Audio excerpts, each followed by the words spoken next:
With this course, we are examining anatomical features of several different vertebrates, and we examine how each bone and each structure is progressively becoming more and more complex. The structures are actually in 3 dimensions, and when we look at pictures, we may lose that 3-dimensional perspective. We were lucky enough that the course coincided with the acquisition of this 3D printing.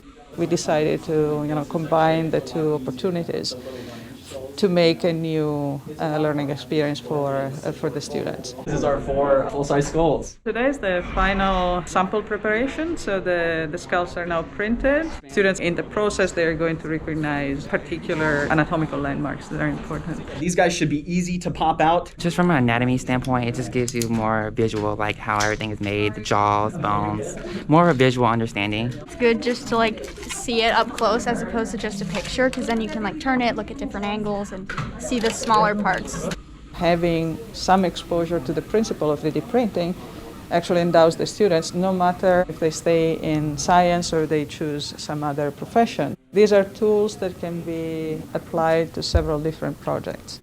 Here I think it was kind of ideal because of the 3-dimensional nature of comparative anatomy. It's actually really interesting. I didn't know we actually had a 3D printer here. I like it. It's just how it's made and how long it takes. Pretty cool. So far we've learned about fish, sharks.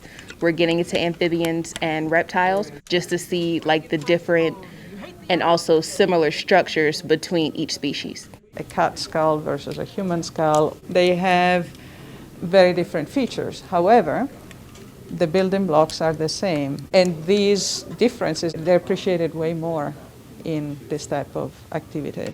Scientifically speaking, they've used the knowledge that they have built during the semester. So what we achieved is actually a high quality product.